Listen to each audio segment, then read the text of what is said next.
Hey guys, Bryan Bedford, CEO of Recruit Route, and thrilled to have Josh McCuistion with us. He's been part of the Rivals family for longer than we probably both care to admit today. I'll let Josh give a little bit of his bio and background.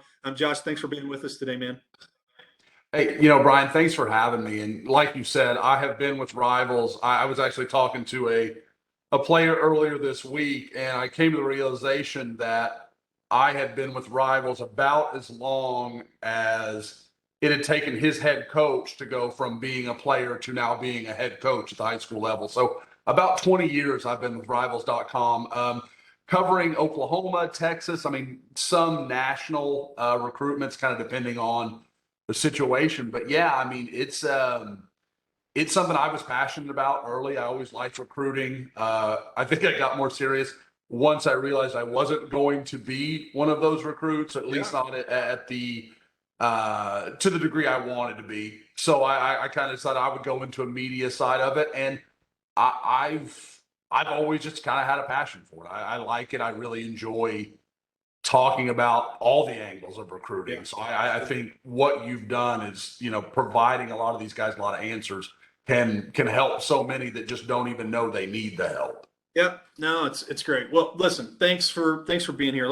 So um, one of the questions that comes up to me often is they'll see a RedRaidersSports.com, or they'll see the Sooner Scoop, or they'll see one of these sites, and they don't really know where do you start and stop with the coaches, and what's your role in that. Like, let's start there with just kind of what do you think? Like, I mean, I think I understand it, but it would be good, to a young, person that's listening to this, or a parent. Like, where do you guys see, when you think about your role as a member of the media, where do you see yourself in that ecosystem? Let's start there, and then we'll pivot into Sure. kind of talking about maybe some best practices around how you engage with recruits and how recruits should think about your role in that ecosystem. So start there if you could.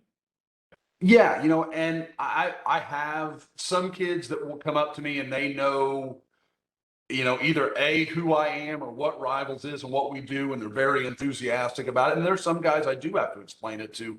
And what I always come back to is, because any kid has a hometown newspaper, whether it's the Oklahoman in Oklahoma City or Tulsa World or whatever it may be, you have a newspaper where, you play your game on Friday night and then you go and look on Saturday morning, what, they're going to write up whatever the game may be, whether it's Tulsa, Tulsa Union and Jinx or whoever, they're going to have the conversation of the game itself. I am going to look at the game from a very player specific point of view. I'm what the score is in Tulsa Union Jinx. I don't really care. That's not where I'm focused. And I know that will drive coaches crazy to hear that, but that's not what we do. We're talking about the players, we're going to talk about traits, things that we see, what can they do, and then obviously want to talk to the players about what their recruitment is like. Who are you hearing from, who's sending you mail, what, are you planning to visit anywhere. We're going to have those very broad conversations, and then as it goes down the road, you kind of like in any interview, you're going to see where the conversation goes and kind of follow it in that direction. But generally we are like a newspaper that, rather than covering the game and, who scored the game winning touchdown, or, how many seconds were left before the game winning field goal or whatever, we're going to talk about the players, what they did, and their kind of specific role in the game. Yeah, that's great. Okay, so um, I have been professionally media trained. You have been professionally media trained. Most of the people that are going to watch this have not. Okay, so let's use your example, right? You go and cover a game or a camp or something like that. Um, let's give a little bit of insight. So, one of the things that I would kind of start with is when you interview somebody, like you ask them, hey, can I interview you, or can I ask you a few questions?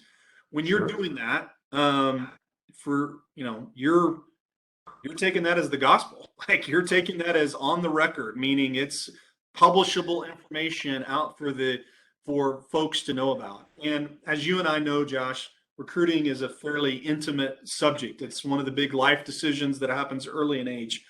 What advice would you give whether it's that Tulsa World reporter or Josh McCuistion at a rivals camp, because both those things will happen.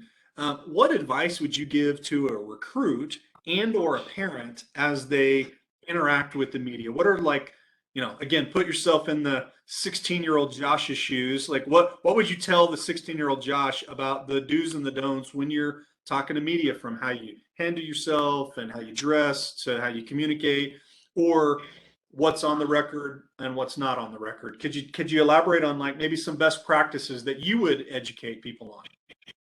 Sure. And, it's going to vary from player to player because, there are obviously guys that their phone is ringing all the time for interviews, and there are going to be guys that are hoping their phone rings. So it's going to vary a little bit from guy to guy. But what I would say is the first thing you want to know and acknowledge when you're around a reporter, assume it's all being reported. Right? Assume all of it's on the table. It's all going to be out there. As you get to know said reporter, if you have multiple conversations, you can get into the conversation of okay, Josh, I'd like, I want to be able to answer this question, but I don't want it to be reported. Can we go off the record? Can we have a conversation just between you and I that won't be published anywhere, reported? Be very clear about what you're talking about. But again, when you start, assume it's all going to be reported. Assume that whatever you say, whether it's off color, whether it's offhand, whatever it may be, assume it's going to be on the front page of that reporter's medium tomorrow. It's going to be on the front page of Rivals for me. It's going to be on the front page of the Tulsa World or whatever. So consider that. Now, at the same time, I know that can make people nervous. I heard someone say a long time ago, and it's something I really like, because I know it can be intimidating for, young players, even parents, to do interviews.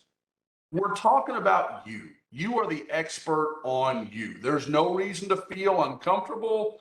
All we want you to do is speak at length. So you talk about whatever. No reporter is ever going to get mad because you went at too much length about your touchdown in the third quarter, or, what schools you're going to visit next month.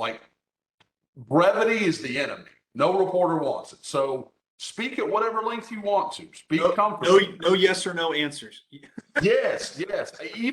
And there are plenty of reporters, and Bryan can confirm it, that don't understand not asking yes and no questions. Right. They may ask you a yes and no, unless there is some reason why it is, should we continue this interview, is a yes or no question, and that's a fine answer. But generally speaking, you want to answer with depth if you can. And again, it's about you. Feel comfortable talking and answering, but at the same time, know that it could go anywhere and be mindful of that. No, I think you're spot on, and it's sometimes better in why we do these. So it's not just Bryan telling someone that, but I'm bringing in a subject matter expert from Houston today that can pile on to that. All right, I'm going to touch on maybe one or two more questions here, and then I'll give you back some time today. Your time in Rivals, like my time over the last couple of decades, this thing called social media has popped up. I don't know if you've heard about it, but it's a novel concept, right? And so it's a tool that you guys use as members of the media to source information, to gather clues, to watch, and so forth. So we've talked about kind of the in-person or the phone interview kind of concept, but let's talk about, or give me your insight into best practices or things that kids should be thinking about as they think about social media. Our wonderful friend at Twitter, as an example, it can be a good positive because you can make people aware of certain information. I've also seen it turn into a negative on things that are out there and how people handle their business maybe overshare some information. Your view, and this is probably a philosophical view on social media, but just give us a couple of nuggets on how you see social media playing a role, good, bad, and ugly, and maybe some tips and best practices. Well, I'm going to take the role as the old man here and say, and as someone who says things repeatedly on Twitter that shouldn't be reported, I already have my job. I have to live with the ramifications of it.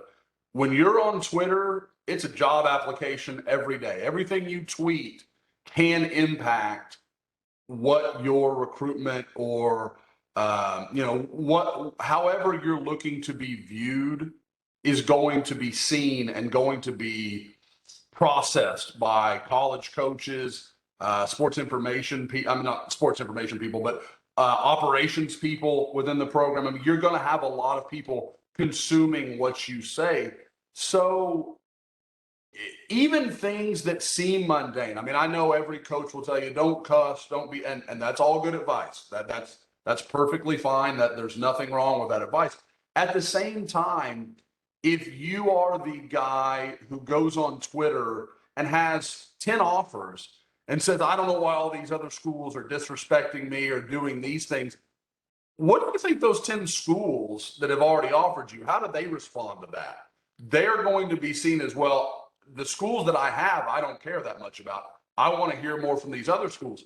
Man, they're offering you a scholarship. They're offering you an opportunity. Like, don't overlook that. You want to make sure on social media, it's one of those things you want to make as few waves as possible while you're being recruited. Now, once you get to be a star, and I hope you do, then hey, you can go be whatever you want to be. You're going to have someone telling you how to do it on social media that's much smarter than me.